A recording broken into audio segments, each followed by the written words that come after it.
Hello students, I am Seema Kushwaha from Bharti group of college.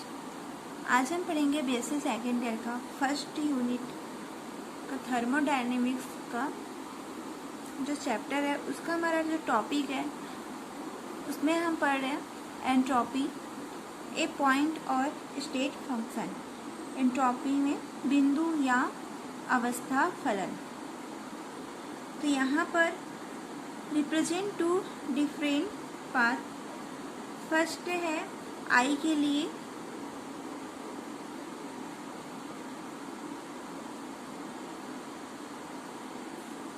और जो second है वो है on the PV diagram for the change in state of A system, जिसे हम लिख लेते हैं यहाँ पे पाथ आई और सेकंड है on the PV diagram for the change in the state of a system from the initial equilibrium system। किसी निकाय की प्रारंभिक संतुलन अवस्था I से, यहाँ पे हमने डायग्राम बनाया हुआ है। तो यहाँ पर कोई सिस्टम को प्रारंभिक संतुलन अवस्था I से अंतिम संतुलन अवस्था F में लाने के लिए पीवी आरेख पर दो विभिन्न मार्ग यानी टू डिफरेंट पाथ फर्स्ट और सेकंड है, जिनके लिए उत्क्रमणी प्रक्रम यहाँ पे दिखाया गया है। तो इस प्रकार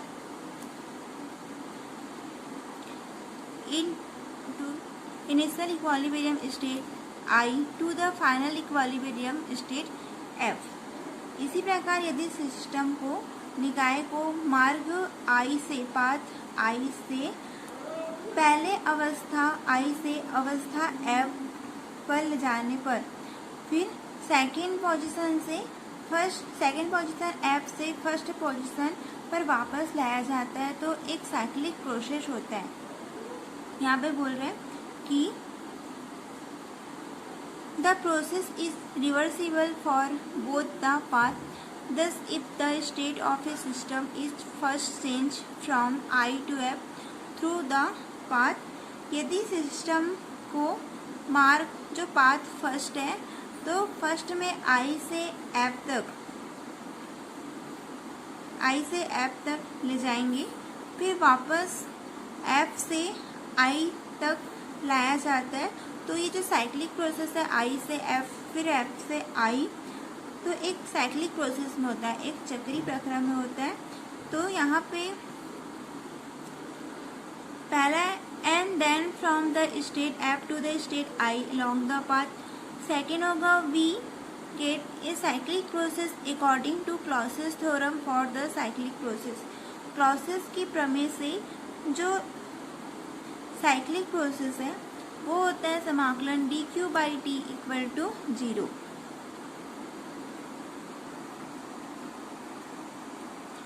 जिसमें जो क्लॉसेस की प्रमेय से साइक्लिक प्रोसेस है वो होता है integration D Q upon d T equal to 0, जिसे हम लेंगे यहाँ पे साइक्लिक प्रोसेस हम लिए थे फर्स्ट के लिए आई से F D Q by T along the path I plus F से I D Q upon T, ये capital T along the path second. तो अलोंग द पाथ फर्स्ट के लिए आई से F D Q upon T लिए और along the path second के लिए integration D Q upon T F से आई लिए। इसको नाम दिए इक्वेशन 1। लेकिन since the process second is reversible, लेकिन जो प्रक्रम सेकेंड है, सेकेंड प्रोसेस मतलब एफ से आई वो क्या है, रिवर्सिबल है, जिसे हम लिख सकते हैं एफ इंटीग्रेशन एफ से I D Q upon T along the path I equal to minus F से I D Q upon T along the path second.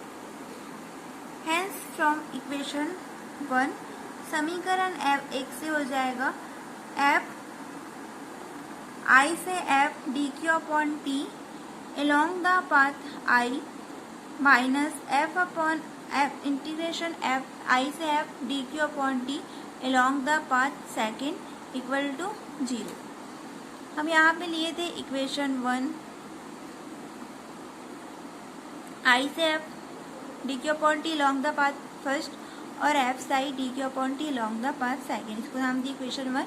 अब जो बोल रहा है कि जो सेकेंड पाथ है एफ से आई वो रिवर्सिबल है, तो एफ यहाँ पे जो इंटीग्रेशन होगा एफ से आई सेकेंड पाथ के लिए D Q upon T along the path first along the path first के लिए एफ से I D Q upon T equal to I से F along the path second के लिए, तो माइनस हो जाएगा, इधर चले जाएगा। अब हेंस फ्रॉम इक्वेशन 1 में हमने लिया था आई से F D Q upon T along the path first, यहाँ पर वैल्यू रख देंगे एफ इक्वेशन 2 से F integration F side D Q upon T, यहाँ पर जो वैल्यू निकली हुई है इक्वेशन 2 से एफ इंटीग्रेशन एफ से I D Q upon T की, तो इक्वेशन 1 में वैल्यू रख इक्वेशन 2 से इक्वेशन 1 में वैल्यू रख दिए इक्वल टू 0 और करके इसको लिख सकते हैं, इसको इधर ले जाएंगे तो आई से F D Q upon T along the path first, ये इतना टर्म इधर गया पक्षांतर हो गया, तो आई से F D Q upon T along the path second.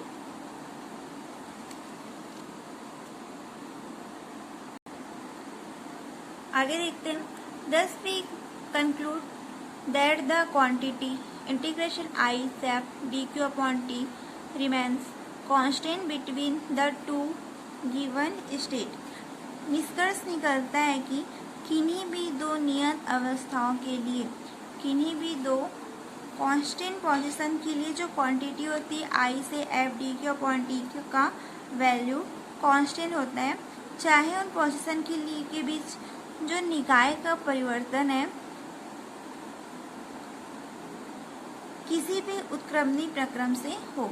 It's value depend only on the initial and final state and it does not depend on the path between the two state.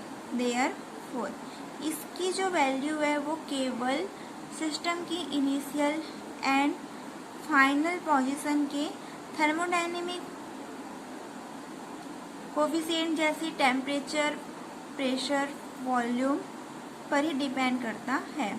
Therefore we can consider a function S, हम एक ऐसा function S मान लेते हैं such that the difference in its value between the final state F, इसके लिए जो final state F and प्रारंभिक स्टेट आई में जो डिफरेंस है वो होगा एस एफ माइनस एफ।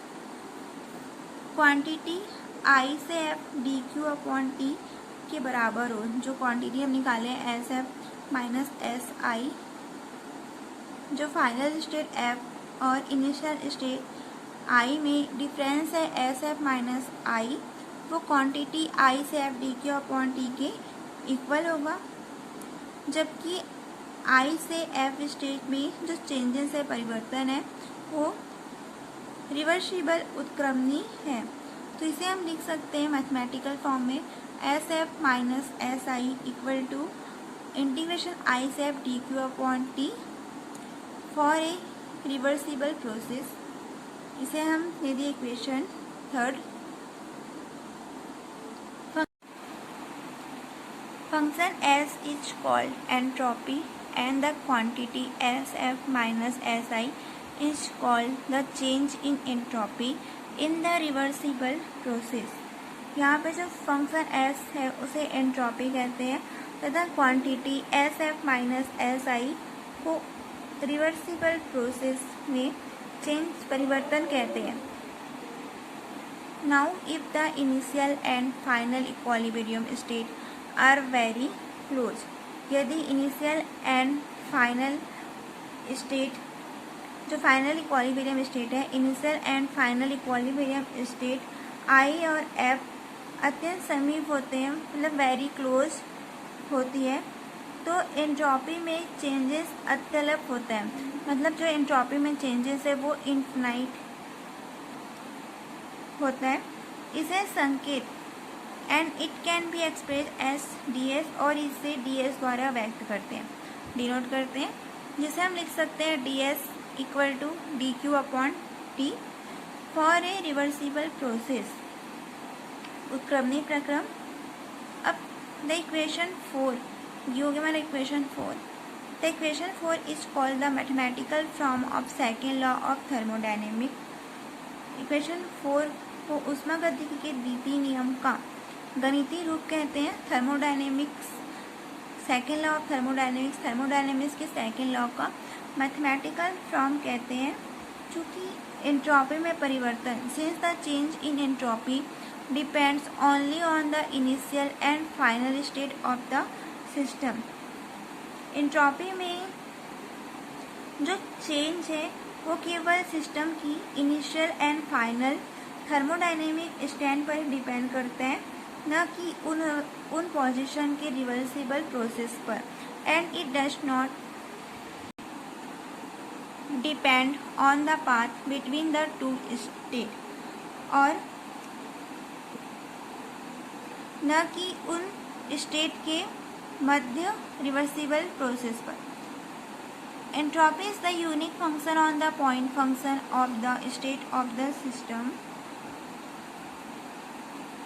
इस प्रकार कहा जा सकता है कि जो एंट्रोपी है वो किसी सिस्टम की स्टेट का एक पॉइंट फंक्शन है, अद्वितीय फलन है। इसे pressure, temperature, volume, internal energy आदि की थर्मोडायनेमिक कोफिशिएंट माना जा सकता है।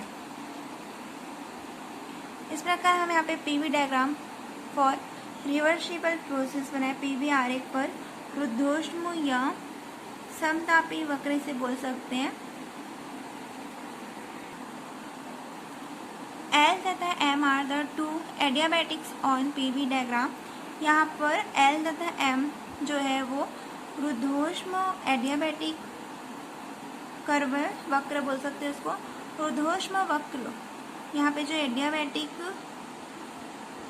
है, रुद्धोष्म वक्र है, वो L है और M है कि प्रत्येक पॉइंट पर, यहाँ पर उसके प्रत्येक पॉइंट पर प्रेशर, वॉल्यूम या टेम्परेचर है वो चेंजेस होते हैं। सपोज इन दोनों एडियाबैटिक वक्र, रुद्धोष्म वक्र के बीच ABCD FE T1 T2 T3 पर समतापी वक्र है, आइसोथर्मल है। Consider isothermal A, B, D, C, F at temperature T1, T2, T3 respectively between the two adiabatics L and M। इस प्रकार जो यहाँ पे A, B, C, D है एक उत्क्रमणी कार्नो चक्र प्रदर्शित करता है, एक रिवर्सिबल कार्नो साइकिल वो प्रदर्शित करता है। A और B अवस्था परिवर्तन में जो टेम्परेचर है T1 पर हीट Q1 एब्जॉर्ब होती है, CD पर अवस्था परिवर्तन में टेम्परेचर T2 पर हीट Q2 निष्कासित होती है। तो यहाँ पर कार्नो चक्र के लिए होगा then for the Carnot cycle ABCD, Carnot चक्र ABCD में Q1 upon T1, Q2 upon T2। Similarly in the cycle DCEF में, इसके पहले हम ये थे ABCD में, सिमिलरली साइकिल DCEF में Q2 upon T2, Q3 upon T3। तो इसे हम लिख सकते हैं Q1 T upon T1 equal to Q2 upon T2 equal to Q3 upon T3 constant. If the entropy at each point of the adiabatic L and M be S1 and S2 respectively, then वक्र DCF में D से C अवस्था परिवर्तन में जो temperature है T2 पर Q2 heat है उसको एब्जॉर्ब होती है और E से F अवस्था चेंजेस पोजीशन चेंजेस में जो टेम्परेचर है T3 पर हीट Q3 को निष्कासित करती है। Q1/T1 equal to Q2/T2 equal to Q3/T3। If the entropy at each point of adiabatic L and M be S1 and S2, यदि L और M है वो एडियाबैटिक पॉइंट ऑफ एडियाबैटिक रुद्धोष्म वक्र है, तो प्रत्येक बिंदु पर एंट्रोपी हो जाएगा S1 और S2, जिसे हम लिख सकते हैं S2 minus S1 equal to Q/T constant. If the adiabatic L and M are very close to each other and dq heat is absorbed in passing from one adiabatic to the other at a temperature T, then यदि रुद्धोष्म वक्र है वो अत्यंत समीप है और यदि एक रुद्धोष्म अवस्था से दूसरी रुद्धोष्म अवस्था में जाने पर ताप T पर dq ऊष्मा अवशोषित या निष्कासित होती है, तो इसे हम लिख सकते हैं ds इक्वल टू dq/T।